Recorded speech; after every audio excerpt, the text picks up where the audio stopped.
Hey everybody, this is Frostbite from Game Whoop, where we improve our game so we can whoop the competition. And as you know, I'm mainly a Zerg player, but today I'm going to focus on some Protoss versus Zerg. Just want to help those Protoss players that are learning the game.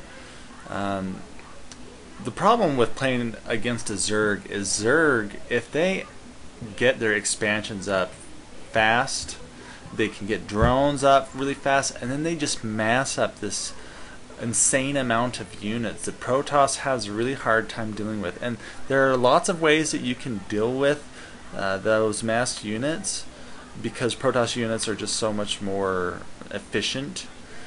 But I want to teach some new Protoss players how to early expand against a Zerg, and especially expand against an early expanding Zerg, because you want to take advantage of those opportunities where Zerg expands and Protoss expands, and if you have the same amount of expansions, then Protoss, if you manage it correctly, will win the game. So I am going to open up my StarCraft here. I'm just playing against a medium computer, nothing special, but I am 3 minutes into the game.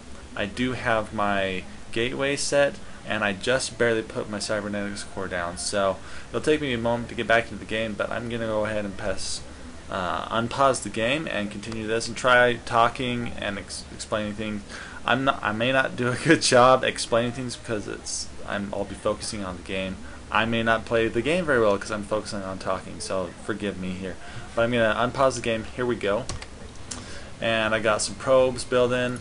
The core just went down. I'm going to get a zealot pumped out, just so I don't have, Zerglings running by.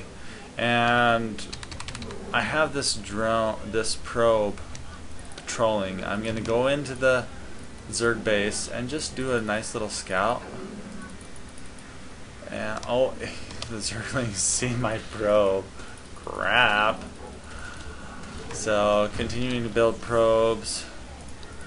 Gonna get some pylons up. In this build, you can do it off of one assimilator, but I like two because I like to get the additional. I like to get additional sentries out. So I'm gonna get my first sentry out, and just getting some probes out. I've got my zealot here blocking the ramp so I don't have a Zergling run by and rampaging into my base. I am going to be spending 2 chrono boosts right now on this gateway research. Got to put probes in there, in that extra gas. I'm going to build 2 more gateways, and let's just pretend that my probe is right here, has scouted that Zerg is early expanding, and so my response to that is to get an expansion out myself. So I've got my 3 gateways up. Well, 2 of them are building. I'm chrono boosting that gateway research. I'm going to get an extra pylon here.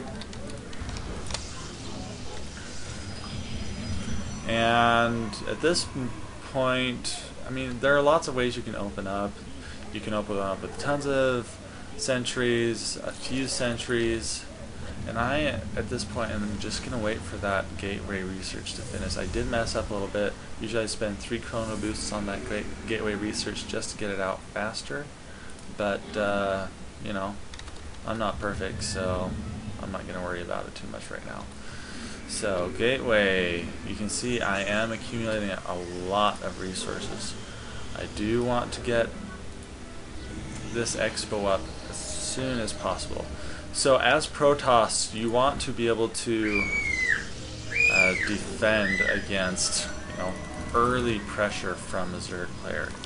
So now that I'm starting to build this wall, I am going to put this nexus up, and let's just say that I am scouting the Zerg player, and as Protoss, you want to limit the amount of space that a Zerg player can do a run by. So I am just going to put those gateways there, and this is a 3 gateway into 5 gateway expansion. and I have not been building probes this whole time because I am trying to talk, and it's hard to talk and play at the same time. But now you can see I'm pretty safe. Like, the Zerglings try to run by, and this is just a medium computer, so I could lose this game, but because they didn't actually expand. But Zerg is pulled away, and I'm looking pretty darn good. You know, I have 5 gateways up. I have plenty of probes. I've got plenty of pylons. My second nexus is now up, and now I can do Maynarding and transfer some probes to my expansion. I can now start building stalkers if I want. I can tech up if I want. I can get a robo. I can push out if I want to. Some people may say don't push out, but I like to push out just because it pressures the Zerg player to build units. And whenever the Zerg player is building units, he is not building drones. And you know, that's the strength of Zerg, and the weakness of Zerg is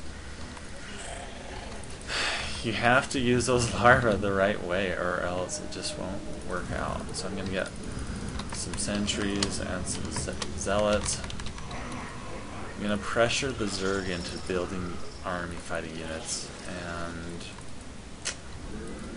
had the Zerg player expanded, I could have possibly gone in here and taken that expansion out. My pylons, like I said, I'm not keeping up with probe production. You always want to be building probes. Always want to be building those your army units. You always want to keep your gateways consistently building. So my unit, I'm just gonna get my guys organized. Okay, so my guys are now organized. I'm gonna force build this ramp and just kill the Zerg player. In fact, yeah, there, I'm gonna force field. I'm gonna warp in some more guys because I can. I have that forward pylon. And this is how you open up against a Zerg player. I mean, it's relatively safe if the Zerg is not doing a one base all in, and I can almost guarantee you the Zerg will not be doing a one base all in. I am only playing a medium Zerg player, so you know, this is an auto win for me. So I win the game. Congrats to me, because I did 3-gate expansion into 5-gate warp, 5-gate push, and if the Zerg player isn't prepared for it, it can take him down right then and there. If not, then you know, I have my expansion up. I'm equal with Zerg. So that's it for this video. I do thank you for watching. Please continue to watching, subscribe to my channel, and have fun whooping the competition.